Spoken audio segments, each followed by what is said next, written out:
Welcome to Wedding BFF. My name is Kate Schmidt and I am your host. As a self-taught wedding planner and owner and chief planner for Celebrate by Kate, I am passionate about creating wedding days that are memorable and tangibly feel like the couple that is being celebrated. On this podcast, you will hear from myself and other guests tips on planning, mindfully creating a day that not only looks but feels good, and how to budget your way to the wedding day of your dreams. Now let's get to discussing your day, your way. Hi, everyone. Welcome back to Wedding BFF. This is your host, Kate Schmidt-Thavitt, and today I have a very special guest with me, someone who I have looked up to in the industry for many, many years, and that is Dan Nowak. Did I say your last name correctly? You did, and you're only looking up to me because I'm 6.5 feet tall. I just want to point that out. Oh my gosh, that's so funny. So I'm going to do a little bio on Dan, and then we're going to have a really good conversation about catering and all of the things that go into it between logistics, costs, the things that you're not thinking about when you see that proposal from your wedding caterer, etc. So when you first started in the catering industry in 2009, interesting time to start a business, Dan wanted to prove to himself that it's possible to build a brand that made a positive impact.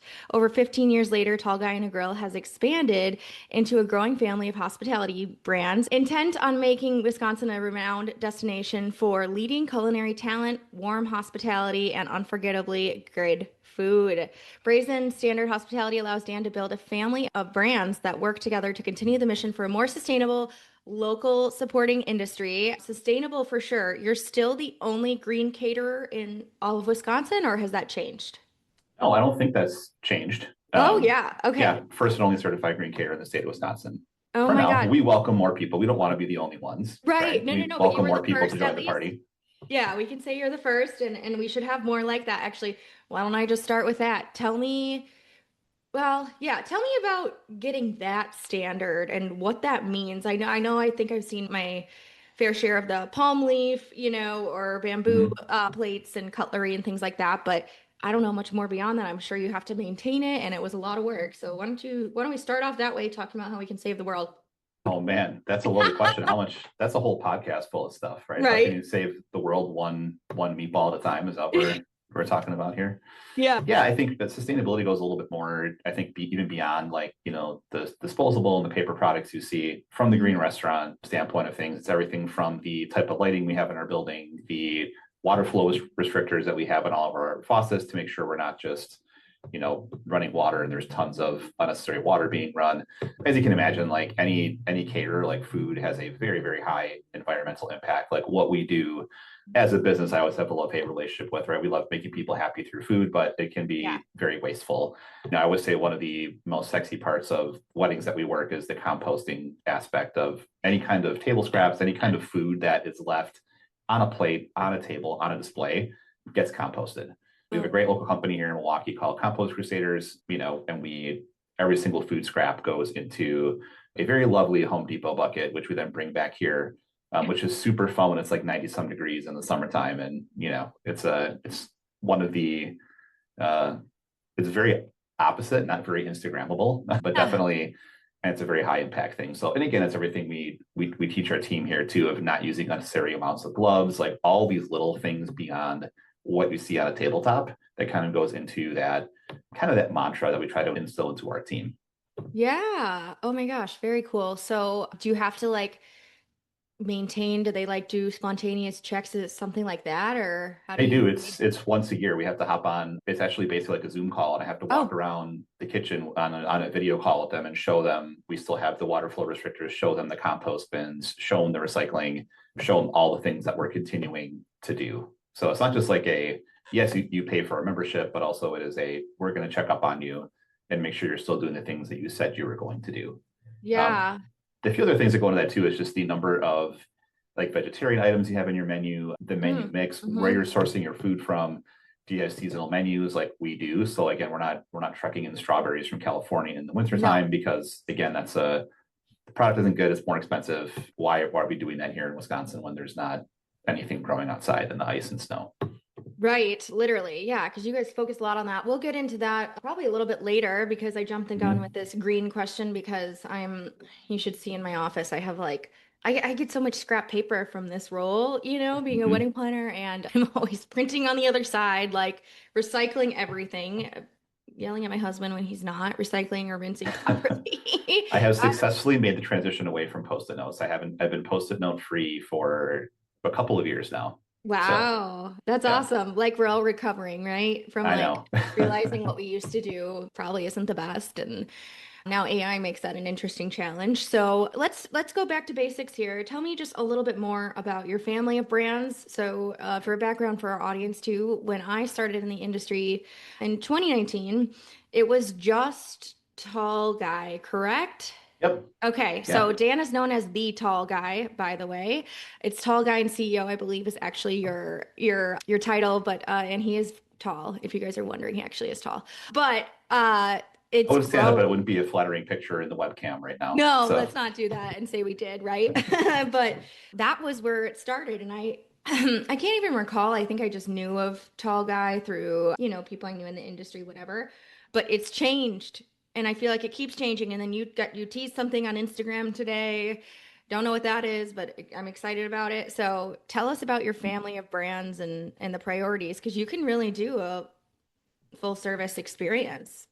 yeah, I started this as a part-time job back in 2009, 2010. Like every entrepreneur, you get to a point where I'm gonna throw caution to the wind and cash in my life savings Yep.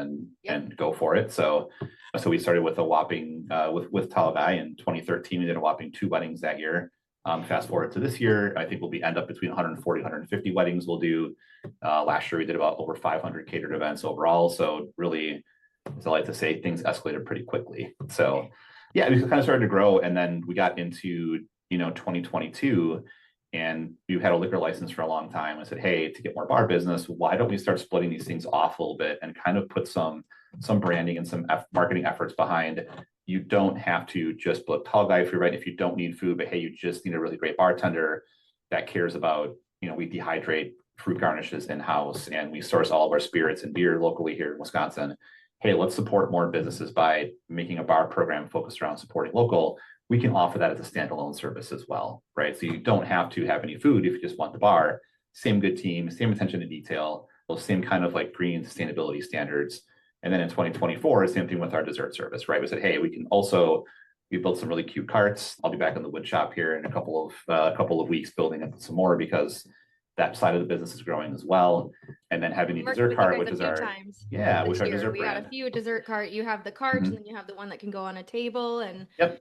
lots of gelato and ice cream this year for my clients from you guys. Yeah. Yeah. We're making more of those desserts in-house too. So it's a combination of, again, supporting some places like Purple Door. We are adding a few other Wisconsin-centric desserts, which I won't spoil too That's much here, which we okay. got coming out. But really, our culinary team too, stepping up their game and making more of that stuff in-house, which is very hard to stay in shape in the winter. We're not very active anyway. I always call it the tall guy workout plan in the summer. It's like you run around. The same thing with UK. You guys are running around, Yeah. planning, you're on your feet. But now I'm just sitting around behind my desk and we're sampling desserts all day, which is super awesome. Not bad, not So bad. I kind of love it. the twisting road from when we kind of made the hospitality group to kind of be the parent company, let people know, hey, this is the same team running these brands. You can book them standalone, and kind of sets us up for future expansion as well, whatever kind of the future holds for us. Yeah. Allowing all of our employees to be part of the hospitality group, we can kind of deploy those team members out across all those brands. They get one paycheck for that, right? So it's kind of that's the boring like nuts and bolts behind the setup that we have.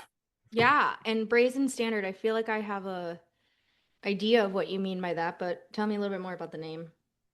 Yeah, it's always fun going through. We have an amazing graphic designer and branding Hmm. person we've worked with, but to be a little bit different. The goal for me has always been, I think sometimes in hospitality, people kind of look down on the food service jobs, like, that the Hmm. banquet server, it's low skill, low wage. And I think I've always been set out to prove like, hey, we don't have to offer, low quality, standard, boring, buffet, catered food. We can source local, we can make it exciting, we can make things from scratch, do things that we're supposed to.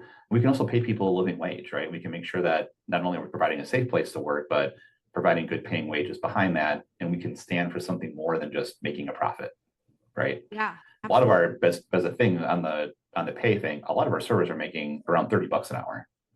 Wow. You're getting a free shift meal. We provide uniforms. I see a lot of our best staff are they have a 9 to 5 during the week. They love working in kind of like that fun wedding party, corporate party atmosphere on the weekends.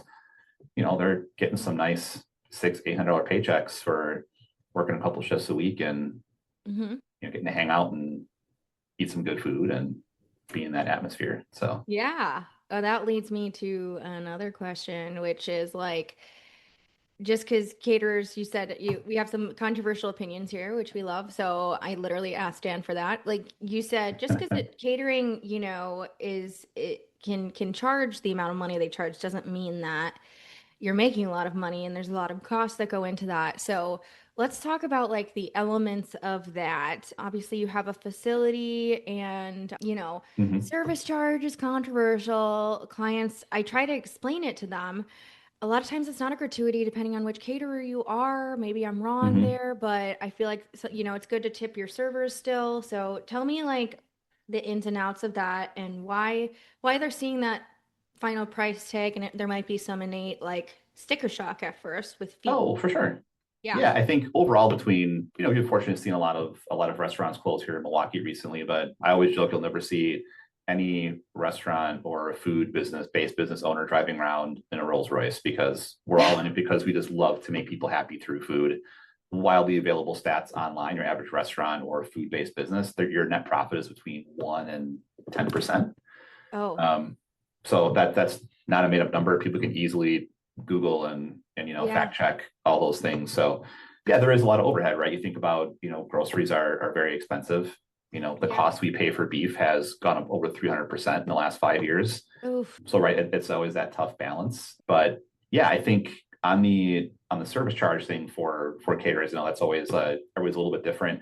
We're a little bit different in the fact that we split out just a straight 10% gratuity, and that goes directly to the people working your event. So that Okay. everyone's a little bit different. Yeah, I've seen it And so that many service ways. charge for the caterers too, that does include typically some gratuity for the staff, but then that's also their cost for equipment and just things that they need to execute the event based on the venue that is on site. Every venue has its own unique challenges. There's Uh-huh. not kitchens there. So that's a way for, I think, for most caterers to not have to list out like, well, we need ovens, we need fryers, we need grills, we need Right. stuff to execute your event. Those are just things that that you're Mm-hmm. covering. You're Yeah. covering it and you're covering the high We're, quality. we're trying to keep already long invoices from like, 4 pages instead of seeing 10. And we're itemizing like, well, you need service trays, if you need chafing dishes, you need all these things. Like that's our way of like, hey, we need to get these things and those also cost Yeah. money. Yeah. And also like China rental, that kind of stuff. You guys are dealing with the Mm-hmm. rental, return, rinse, all of that stuff. I've had to rinse plates before, like once in my life. No, scrape. Sorry, scrape is the word that everyone uses. I've had to scrape plates before, and I was like, yeah, I'm okay if I never have to do this again.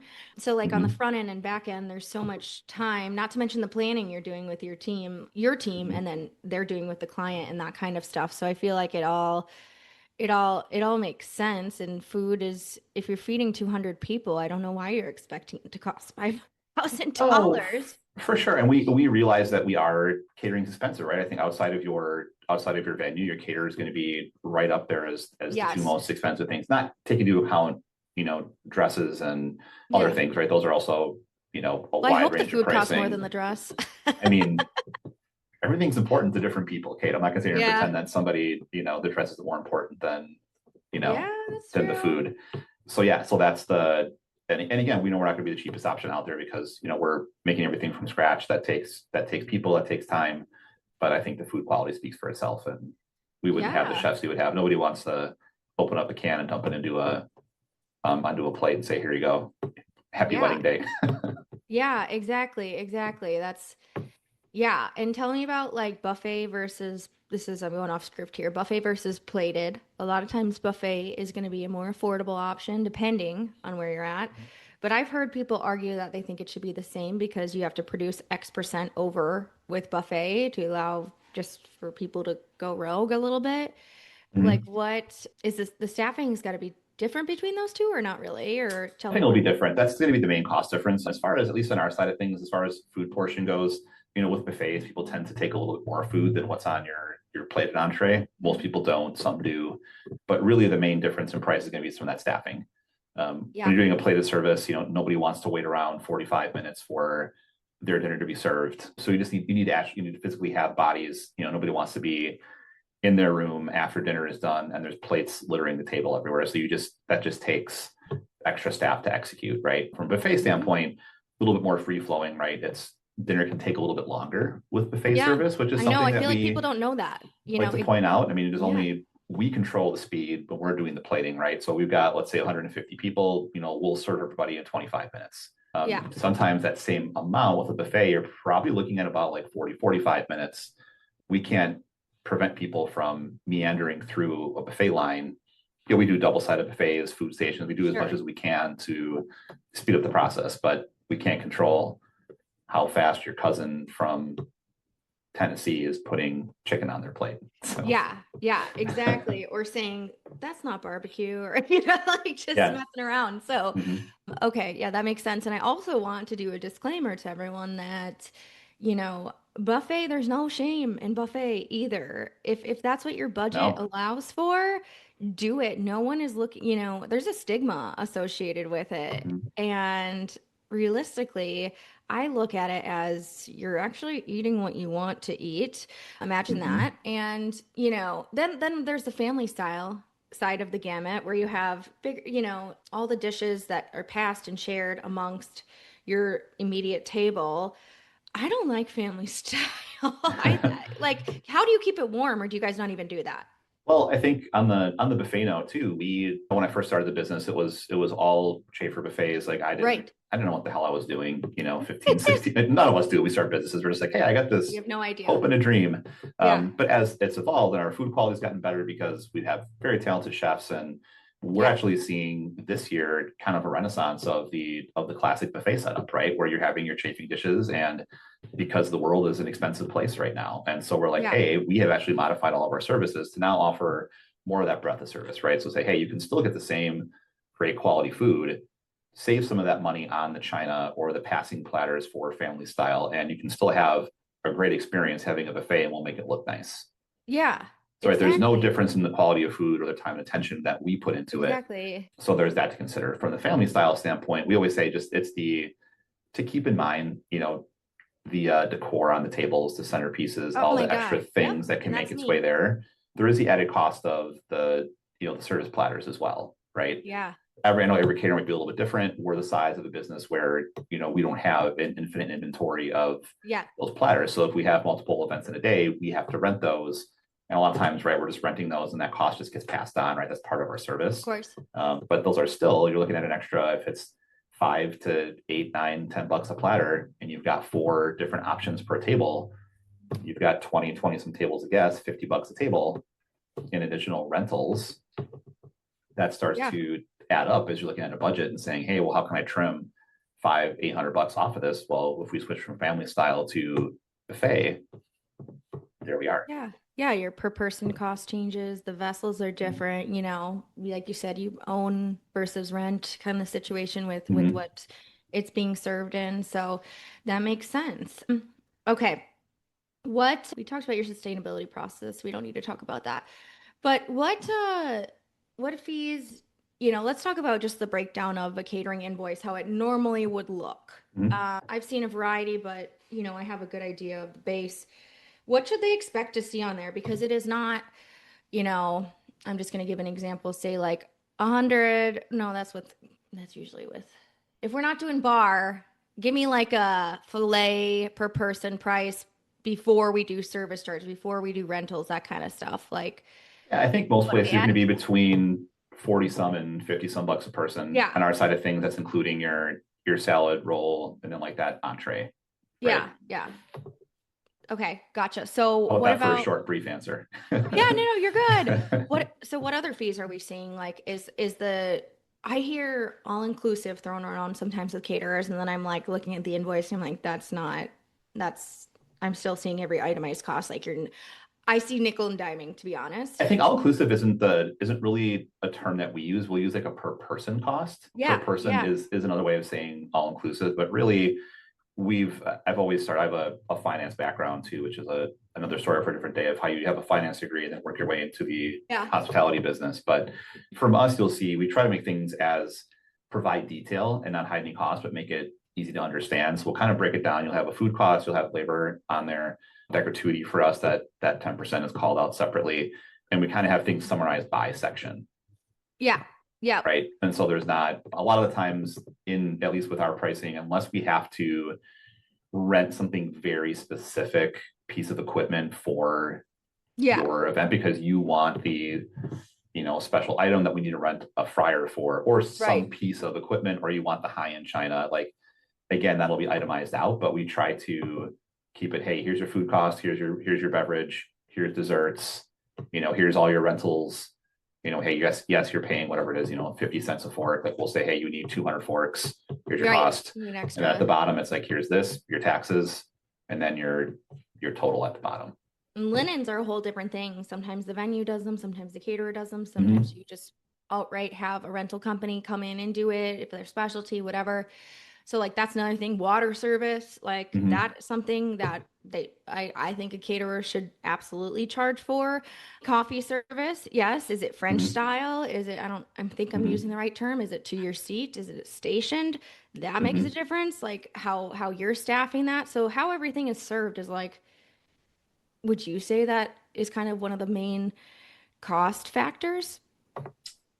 I think so. Service style is always going to play a big part in there, right? I mean, you just mentioned coffee. If we use that as an example, right? It's going to be, if it's going to be less money if you just like, hey, we want a coffee station set up at the bar, which we typically always just include as the base and just say, hey, you're going to want coffee, do a very basic coffee setup, compostable cups. Like, here you go. If you want the china, if you want people to go around, if you want coffee on the tables, there's not a cost. It's staffing. It's the coffee cups that we have to your point, bring, supply, set, wash. Saucers, and there's also the cost of additional coffee, right? If you want coffee on every single table, well, that's a lot more cost on our part because we have to make a lot more coffee versus, hey, we have all of our ratios to use 150 people. Like we know on average, half the people will drink coffee.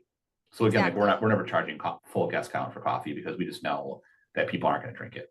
Yeah, exactly. Yeah, exactly. Right? It's not it's being very transparent saying, hey, coffee is always provided for half your guest count. If you have like wild people who are just going to be like slamming coffee, which like here in Wisconsin, that's not a thing. They're usually maybe other parts of the country, but correct. It's more like make sure you have enough brandy for your wedding. Right. Literally. We try to be transparent in that process, right? As we're building menus, our wedding team and our coordinators are all super great, just being very transparent, saying, hey, we need to add a person on because you want this. Here's where we can save money. Again, you mentioned linens before. I mean, linens range from, and from $15 a piece to $60 a piece. Yeah. So it goes back to what's important, right? Do you want to have the buffet because you're like, hey, I want to put more money towards these custom linens, and I really want to have this gorgeous, flower arch from Milwaukee Flower Company, and right. I mean, so we're not here to judge. We're just here to say, hey, what do you want? And here's the service we can offer you at this price point. Yeah, I'm going off script again. This is what I do. Another thing, service style. What should people be considering if they think they're going to save a ton of money with drop-off catering? Because I've had to deal with the back end of that, and so have a few clients. Like, what are they not considering when they're trying to do any type of drop-off service to save money? I think it's just a general, like, cleanup and setup, right? I mean, you've kind of had a first row, and we're not here to judge, right? But a lot of times, I think for couples, there's some venue restrictions too. There are certain places where you can totally drop it off and there's the venue staff or the family always says, I will clean it up. We were always going to be big proponents here as caterers to have a planner help you with all of the things because it makes our lives so much easier when we have a point of contact. But I think, and again, everything, it depends what you want to do. I think a lot of times we'll hear people after the fact, like, oh, we should have just paid you to do that, or it would have been worth the extra couple $100 to have 2 or 3 of our servers on site to set everything up, refill the food, make it look nice. And so you're less worried about, well, I have to clean up this venue because it's 11 o'clock at night and there's dishes everywhere and we have to get out of here. So you have your family and friends helping you clean up after they've had 9 old fashions, and you're smashing everything in the back of somebody's minivan. And then you have to clean that up the next day. To each their own, right? I mean, we do the same. We will do drop-offs. We'll do the full service. Yeah. And we try to educate people, but it is their it's their choice, Their right? choice. I So think I think if you can make it work, you can make it work. Like on my end of things, on the planning side, like I would have to charge for another person to stay through teardown because it's just too much to do. So there's like just because you're not paying the caterer to do that, you might be paying your planner and it might end up it kind of just depends, but and there's no shame in doing drop off, but I think people don't always understand the full scope of that and like what you really need to do to get out of the venue in that hour that we're allocated in most venues in Wisconsin. So there's that. But I just wanted to chat about that. Let's talk about cocktail hour apps, stations, everything. You like the interactive stations. That's one thing you said that you really love.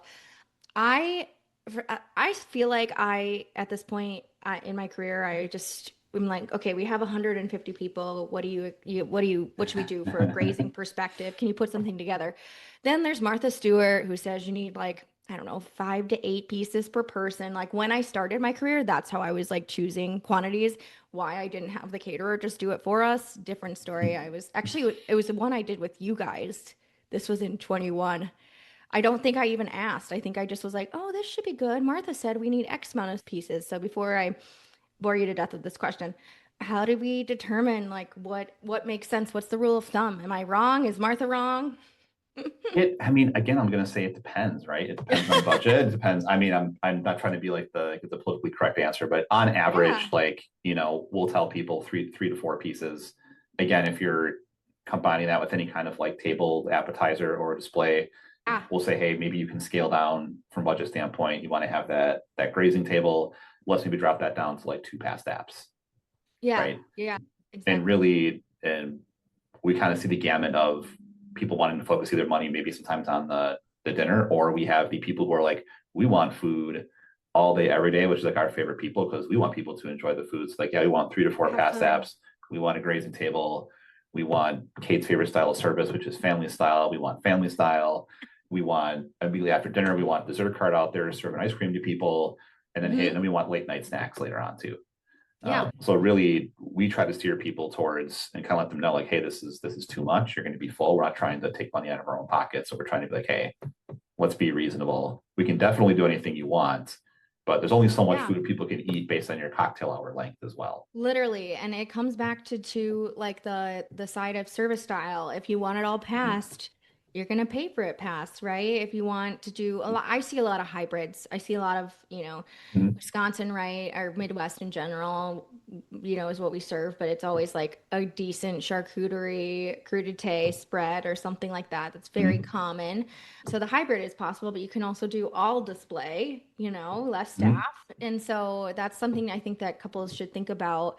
Past apps are great. Of course, I think it's fun and fancy and whatever, but your guests also, I think it's like you said, you got to focus on what matters to your budget. Do you want just to serve like, do you want to serve a duet for dinner, and maybe just do stationed apps or whatever? I mean, it has to match, but I don't know if you have any thoughts on that in terms of choosing that service style. And I guess it comes down to the couple, right? Every caterer loves a plate of duet. It makes the Yeah. plate up and service so much quicker for us. Everybody's plate is the same. Really? And Okay. it gives a little bit of it's good for, especially like on the corporate side of things, Oh, mhm. right? Everybody wants like a chicken and beef or something like that. But play the duets, I love them. You get a little bit best of both worlds. You could save from a wedding standpoint. You're not getting all those meal RSVPs back. Mhm. One other thing your Mhm. planner or you have to keep track of yourself. So we don't see it too often. Whenever we do see it, I don't know, we like it. Yeah, It's a really nice, like really big, bountiful, full plate too. yeah. Okay. Okay. Yeah, when I had a duet earlier, yeah, I don't forget the weddings where I have a duet. So but let's see. Let's talk about substitutions and stuff. So, what if we want to switch out feta for cheddar? Actually, that's going to be cheaper. Or, you want to add, yeah, like just change a dressing on a salad, that kind of stuff. Like, I've most caterers I've worked with, that's just like a non-issue. Like Mhm. for our personal wedding, it was a ranch and cheddar salad, and I'm like, I don't want to feel like I'm at Texas Roadhouse. Yeah, Let's do yeah. balsamic, and and they worked some wonders for us together. District and Levy, they did a great job and definitely pulled some Mhm. strings for me. But all to say, like, I think sometimes people think they can't. make some of those changes and or don't want to rock the boat, but like how do you Sure. feel if the cost is going to be similar on your end? I would assume all the good caterers I work with are cool with that. But Yeah, we're very proactive. Our coordinators are always asking like, hey, what kind of do you have any guests that are, if there's not a vegetarian option that they're deciding on that they don't have, hey, just double check, do you have anybody? Right? Do you yeah, have anybody that has a particular allergy for something? And we, as long as we know prior to the event, exactly. everything is great. So we do as much as we can. We have a wedding portal like everybody else does. Like, hey, upload all of your information. We'll take Hmm. care of it. I think that what a lot of people need to understand is that we aren't a restaurant, and the fact that we're not just bringing out Made extra stuff with made to us. order. So if you want to go rogue, like, well, I can't eat, salmon or pork or this. Do you have any XYZ? Do you have any pasta in the back? And we're like, no.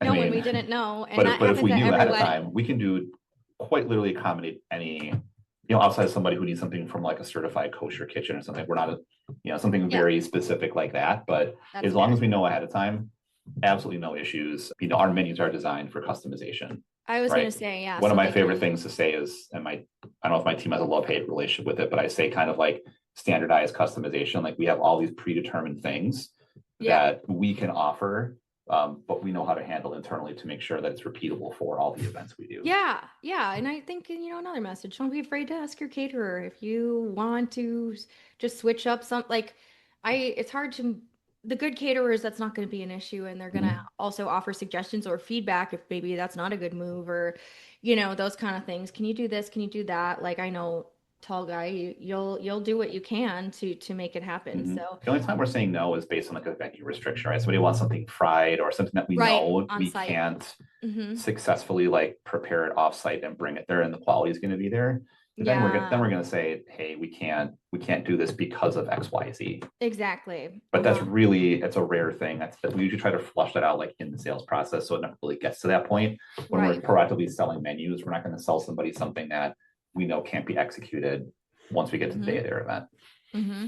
Of course, that makes sense. Let's go to one of your other controversial opinions. Please do not interrupt your caterer during the 20 to 30 minutes we're executing dinner service. Yes, I'm talking to you, vendors. I'll explain more. And there was a haha in there too. Yeah, this is a delicate dance, I think, from a planner perspective, because I don't want to be bothering you. I just want to know if we're sticking to schedule, right? I try to stay the hell away from you guys Mhm. because I can't, I think it's an art form of how you plate up, how you serve, how there's a rhythm and it's a song, right? So So I will what clarify that, like, if you as planner Kate are coming up to us, we know it's going to be an important question, right? We're not yeah, being mean and pushing people away. What we're talking about is the random, like a bartender or a band member. And again, just it's nagging. typically not an issue because if we're working with a planner, that stuff is Hmm. all talked about ahead of time. And when our event leads are on site, they're talking Hmm. with the DJ, the venue, the planner, like, hey, Hmm. what table are vendors at? When are they being served? It's in the meal breakdown, or if it's a buffet, we know when to dismiss that table, right? Yeah. So I will say this is less of an issue now. I think later Hmm. in my career than I think it used to be back in the olden days. But really, I liken it to a photographer, right? Like the most Hmm. important part of the photographer's day is to get pictures. If it's talking about a wedding, is to get pictures of the ceremony, and then it's like those family photos, Hmm. right? Hmm. So I'm not going to come up and ask a photographer to come in the back and take pictures of some food when they're in the middle of the most important part of their day. Like Yes. we have literally worked a year and a half, if it's a wedding, with you, the planner, and the couple Hmm. for this like 20 minutes of time, Yeah. Yeah, that's a right? And it's a really good very way to put important. it. And again, we don't want to be responsible for holding up a timeline, right? We're always talking before dinner, like, hey, Kate, are we behind Yes, schedule, ahead of schedule? Like, always. we're never going to just be like, well, the timeline says this and we just It's a have to go partnership. because, right, we're all Yeah. working together. We're all there for, if it's a wedding, we're there for the couple, right? That's who we're there for. And we're there to work together. So it typically isn't an issue. Hmm. But there's nothing back in the day when I was working the line and plating at dinner. It was just like you see like the line of people start to form and you're trying to be Hmm. nice, but I'm like, I gotta focus. You have an expo, you're like Yeah. when you're the chef putting out the event, you are working with your expo person to work on the current table they're serving. You're also calling out special dietary orders and keeping the meal breakdown on track. So if you have 3, 4 different entree selections, your chef who's leading the plate up is calling out that managing this going on. And there's also like if there's plates coming back, if there's any on the fly requests, you're handling all those things at one time. Exactly. Exactly. Yeah, that's your time to But shine. So, really, outside of that 20, 30 minutes, talk to me as much as you want. yeah.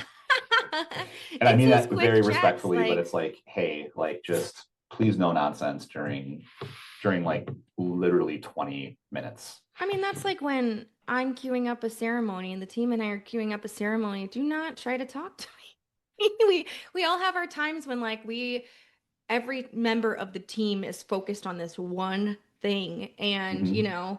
you can interrupt me during a grand march, but that processional, I'm not messing with it. I have my Mm-hmm. instructions. I tell them where to put their bouquet. I tell them to walk Mm-hmm. slower than they think they need to, different reminders, whatever. So I totally get it, and I think that it's something where like as I've moved along in my career, like I have so much more confidence in that. Also, as we move along in our careers too, we're probably working with more premium, high quality vendors too, and that makes a difference. But I thought that was funny because I'm always telling the team and very cognizant of like, we're not bothering the caterers, we're partnering with them. They have all this shit to do. We just want to make sure that we know that dad, you're getting to your three-fourths through plated, getting all the tables down.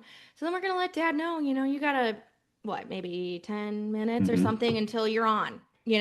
So we've served the last table, needs to eat, whatever. So from our perspective, it's like that quick communication. Let's talk about vendor meals. I don't know if you've heard of No Vendor Meal. It's an account on Oh yeah. Instagram. Oh Yeah. yeah, I follow them. That Yeah. one That's freaking pretty cracks me. funny. It cracks me up. It's so funny. People crashing out left and right. I'm gonna quit the industry. No, you're not. But Mhm. anyways, no vendor meal is funny. All to say, it's very controversial, and I've noticed it's handled differently in Wisconsin versus Illinois. When do you prefer to serve your vendors? I wonder if we're gonna agree on this to keep dinner service and the rest of the reception programming going smoothly. I think it's, man, I don't want to say I'm not the most qualified on my team to answer this, but from what I'm I still think seeing, I I know think what you it's guys do. we make sure we don't cook anything separate. We want all of our vendors to eat the same thing that the guests are eating. Exactly. That's different in Illinois, by the And I way. think Yeah. typically every once in a while, it's like we'll send the plates out right away after the head table. We try to stick pretty much like, can we get the couple their food? And then we'll feed anybody in any order. Yeah. Because we know that, right, photographers need to eat because nobody wants pictures of themselves eating. So that's their time to also smash a plate of food. If for some reason they Literally. want it a little bit earlier, we can get it to them right when we're setting up dinner service. I think that's kind of our standard. It really depends It on is. the event. And again, our team is super great with Yeah. getting all those details ahead of time and being transparent with the couple and with the vendors because we're always checking in. That's our floor manager's job, right? Check in with the Yeah. DJ, check in with the planner, check in with the venue, find all the bartenders as soon as that last plate of food goes out, that last table's through the buffet. Yeah. Go and find the bartenders or anybody we think may not have eaten, Exactly. the guy by the elevator who's just sitting by himself, like, hey, do you Exactly. do you want a plate of food? Do you want us to bring Yeah. something to you? Like we got a buffet that'll be out in the back for like 20, 30 minutes. Like Yeah. come and help yourself. And that's also our Exactly. time to eat too. Yeah. I think that's, vendor meals are actually like my least favorite thing to talk about for a variety of reasons, but like we have to have standards in place. If the vendors are not getting served at decent enough time for them to be able to do their job in 15 minutes, you know what I mean? They're looking at me. They're not looking at the caterer. They're looking at me. Like we're always the go-between, and it's could not. I mean, I've had the patiently waiting, pretending to be chill about it, like looking at their watch situation, and it's nightmare. It's a very uncomfortable thing. But then it's also very uncomfortable to talk to the couple about like, hey, our standard at Celebrate by Kate is we request that we are served after it'll go couple, head table, and then parents. We asked to be right after that. I think you said we would get even served Yeah. even earlier than that, but out of respect for the hierarchy at play too. But I just hate bringing it up because it's one of those things of and it's funny because I'm tripping over myself. Our clients are happy to oblige. They don't care. Even when we've had more high touch clients, like they're like whatever the vendors want, they can get. Like we need to work, and it's that let's get photo and video ready.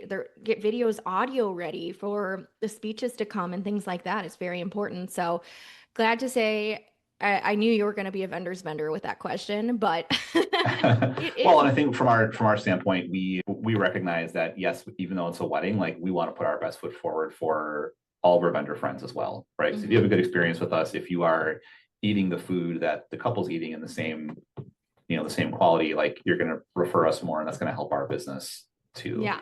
Yeah, So absolutely. Okay, okay, I have one more question, then we're gonna kind of go into like the last little bit here.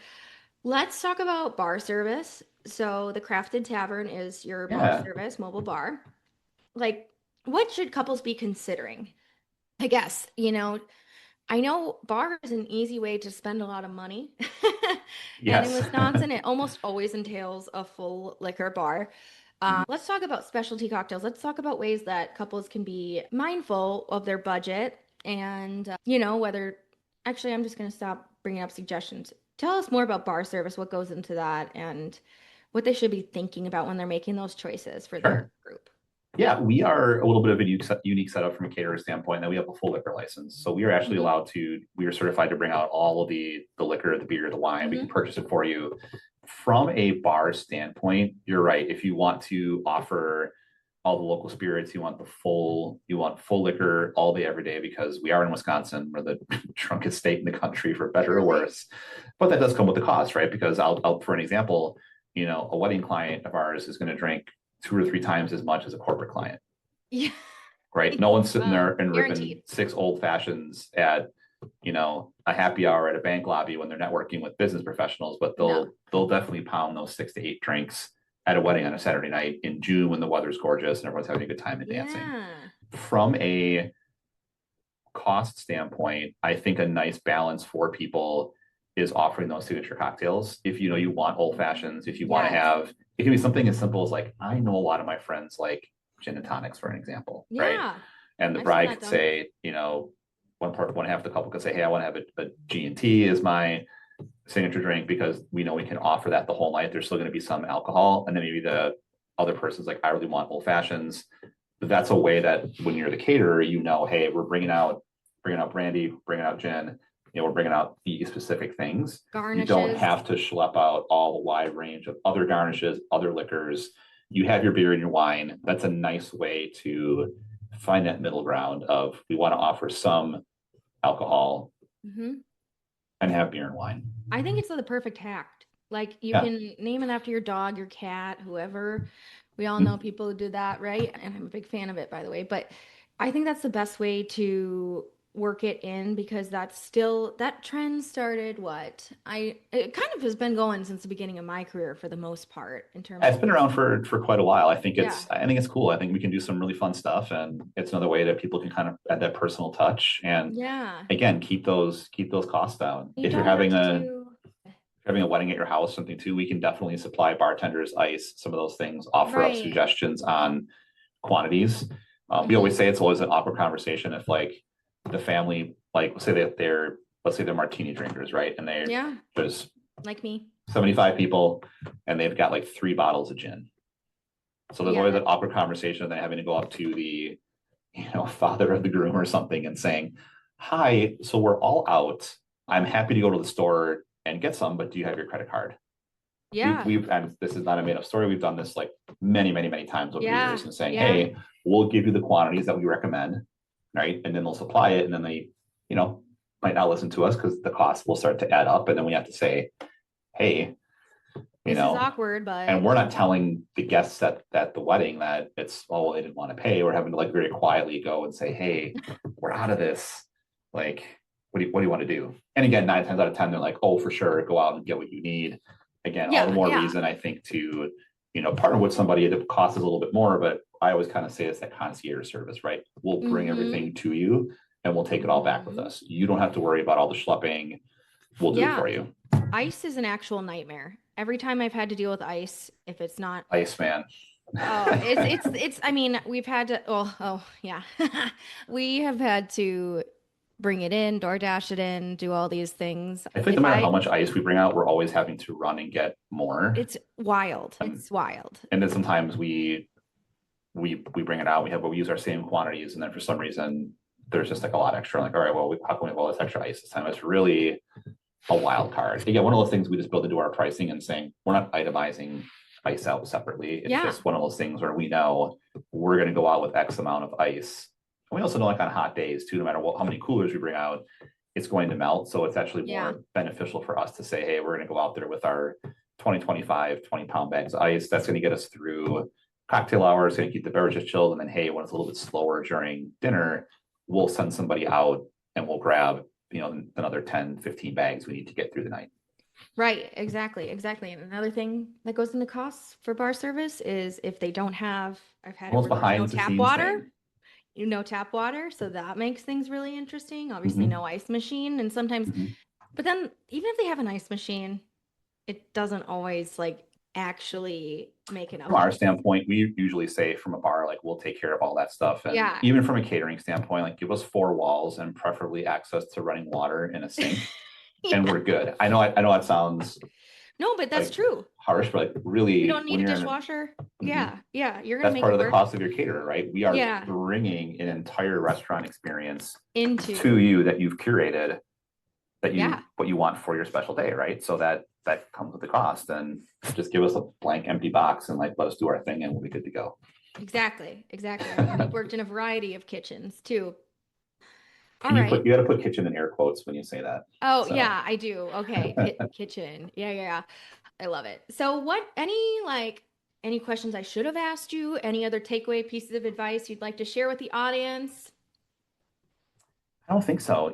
I think that we really enjoy people who are excited about food, obviously, right? Because we're Yeah. caterers. So we're here to do those fun custom things, to add those personalized touches, and to work with you, to partner with you, right? We're not going to sit here and force things on you. We're going to definitely offer Right. recommendations and what our favorites are, but we have a really great team. We love doing weddings and events. It's super fun. There's nothing better to me. My wife and I went to a bourbon dinner at Loopy and Iris a couple of weeks ago, and it Yeah. just so happened that like a couple sat next to us, and the woman looked at me dead in the eye and said, "You're a tall guy. You did our wedding in 2021, and people are still talking about how good the chicken was." And the amount of And chicken is times tough. Chicken's chicken, tough to yeah, please. the joke in there somewhere, chicken is not tough. No, Yeah, right. but it's one of those things where just one of the side benefits, right, of all the people who over the years they remember the food from their 50th anniversary party or this surprise birthday party they had for somebody, and that's kind of what keeps all of us going and doing what we do, is seeing those smiles on people's faces and making them happy through food, and then we can all Yeah, use a little bit of happiness and joy in our lives. especially right um, now. and it might seem silly what we do sometimes, right? You're planning parties for people, but I think it's super essential that we celebrate all these special moments, because Yeah. life can get heavy sometimes. So let's Life is too let's short. let's enjoy some of those good fun times. Yeah, at our Valentine's Day party a little bit ago, I said, we're not doing brain surgery. I didn't see this part. I've said that in a caption before. We're not doing brain surgery, but what I did say is like, but we offer these glimmers of hope in making these really wonderful days for wonderful couples. And there's something so beautiful about that when things feel heavy. And depending on when you're listening, it's 2026, it's first quarter. So that's all you need to know. But the last thing I wanted to leave with everyone with is this is one of your things that you said is just about you, basically, that I think is the perfect way to end this. And it's making people happy through food is still my favorite part. The smiles on people's faces as they enjoy a meal is why we do this. And I think that's mic drop, fantastic. I love it. Where can everyone find you? What areas do you service? Tell us just some parting notes on how to get in touch. Sure. So we're here based out of West Dallas, which is in Milwaukee. So Hmm. southeastern Wisconsin, typically right now within about an hour radius of our location, not quite out as far as Madison. We can Hmm. find this on our website, social media. We got Brazen Standard, which is the hospitality group, Tall Guy and Grill, the Crafted Tavern, the Dessert Cart. You can Google any of those. You can search them all on your favorite social media platform. You will find this pop up. Ample ways to contact us through there. We do actually respond to our website contact forms, That's crazy. and we will get back to you within a day, like we promised I, to. And we oh will my give you an God, educated, very thoughtful response, and not just tailored. say, hi, we'll get back to you when we get back to you. Oh my God. There The is amount of, there are humans answering these emails, even though it's a website contact form. We are yeah, here, we get them, we have a process for it. So yeah, yeah, I get it. I get it. There's no better way to get on the bad side of a planner than not responding to an inquiry. I won't forget that. So I love that you mentioned that because that is getting a little lost in translation. People are too busy or, they're too big. It's like how even just responding Mhm. to an email, that's a whole other podcast. I could Yeah, talk I about mean, that again, for we're not days. afraid to turn away business if we're booked on a day.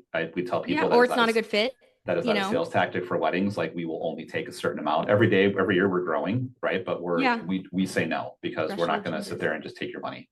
Exactly, exactly. I love it. Well, thank you, Dan, for your time. This was so much fun. Thank you for listening to Wedding BFF. Have a good rest of your day. Thanks for listening. I'm thrilled that you joined us today. Feel free to check out CBK on Instagram at Celebrate by Kate, spelled CELEBRAIT, by, and my name Kate, KAIT, as well as various other online channels where we share our sparkle with the world. Thanks again for joining your Wedding BFF. Cheers to your day, your way.